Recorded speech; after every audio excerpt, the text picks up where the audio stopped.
Yo, it's Random. So, today I'll be talking about how I think Cobra Kai did diversity right. So, Cobra Kai has a diverse cast in it. And when usually, or at least what I've seen, when movies have a diverse cast, they shove diversity down your throat. But with Cobra Kai, that ain't the case. Entertainment industries, there's a strong independent woman, and they give her a bunch of powers because of bullshit. But in Cobra Kai, that's not like that. Sam LaRusso in the show is badass, and they tell you why she's badass.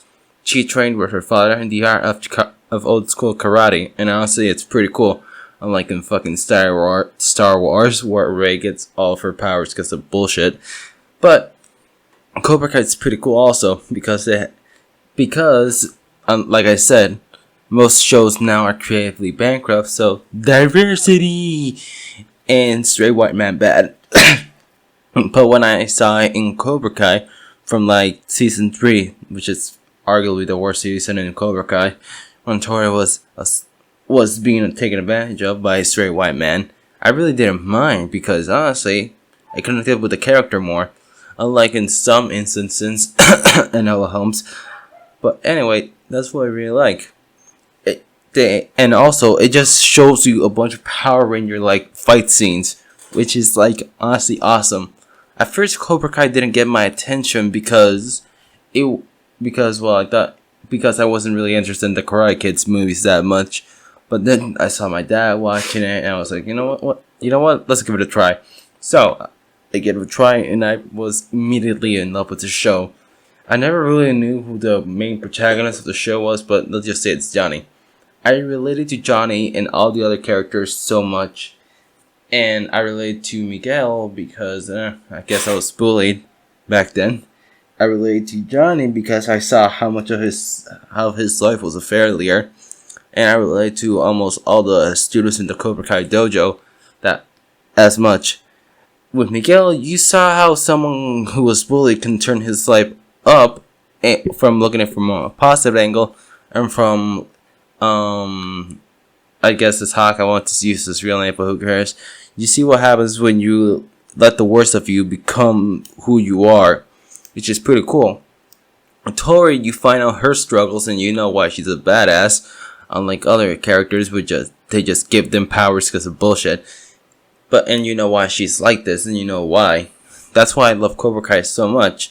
And when I saw it was getting slandered because it wasn't woke enough a few months ago, I guess, I thought it was absolute bullshit. And when I told my dad, he thought it was absolute bullshit too, because he said, how can you say that with a cast of a lot of diversity is that bullshit? I mean, seriously, they want diversity now in entertainment more than ever now. And when they get it, it's like this, honestly. It's like asking someone to feed you, then spitting on the food they gave you, which is honestly stupid in my perspective. But anyway, I'm gonna keep ranting on why I love Cobra Kai so much. You know what? I'm gonna binge it over spring break. I have tons of time. Like I said, it has diverse characters, but it never shoves down your throat with a diverse cast. It lets you think of it yourself. It has white man bad, but instead of saying white man bad and shoving it down your throat in all homes, it actually gives you insight on all of it, and it makes you feel something for the character, which is awesome, and I can't stop loving it. I have my hopes up for season 4 really, really, really high, and I expect them to fulfill my expectations unreasonably. And no, I did not feel bad for it in any way, shape, or form. But anyway, what else are you gonna talk about Cobra Kai? Well, let's see. Diverse cast of characters. They did it right. When you wanna empower someone, you wanna make sure you first see them at their weakest moment, then you see them at their strongest moment. This is why Mulan, the original animated one, works so well, and why the new one failed horribly. Besides the fact that it was filmed in a concentration camp and the actors supported the concentration camps in China's, bullshit. But we saw Mulan, animated version obviously, being this weak chick who could barely keep up with her classmates and become one of the most respected characters ever. That's why I like Be a Man or Make a Man Out of You so much, because it was awesome, it was empowering, and you saw her train. And that's why when you saw her basically get kicked out of the military, it felt hard to see. And why you saw her comrades basically try to defend her, because they grew with her and they saw how awesome she became. Same thing goes with Cobra Kai. In Cobra Kai, you see all the characters in their weakest points. You see Miguel getting bullied, you see Hawk getting bullied, you see Eli getting bullied. Oh, that was his name. Or Hawk. And you see them in their weakest moments. Then you see them become powerful and strong. Same thing with Sam. You see her become strong, and you see how badass you can become. The same thing with all of the Cobra Kai characters, even people like Johnny and even people like Daniel. But with Daniel, you need less insight because he has this whole trilogy of movies. But anyway, you see all these characters from their weakest to their strongest, and it's awesome and it feels rewarding to see.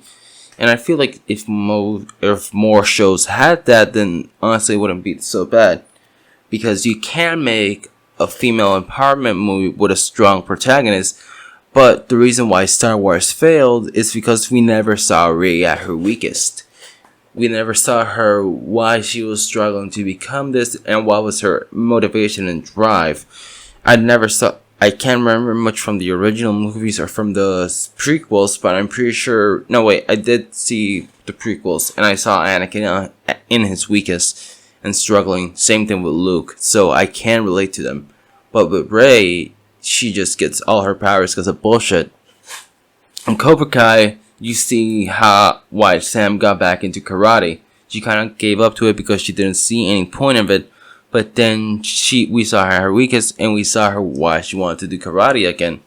And then we saw her become a badass, and it was pretty cool. And I'm gonna keep sucking Cobra Kai's stick, honestly.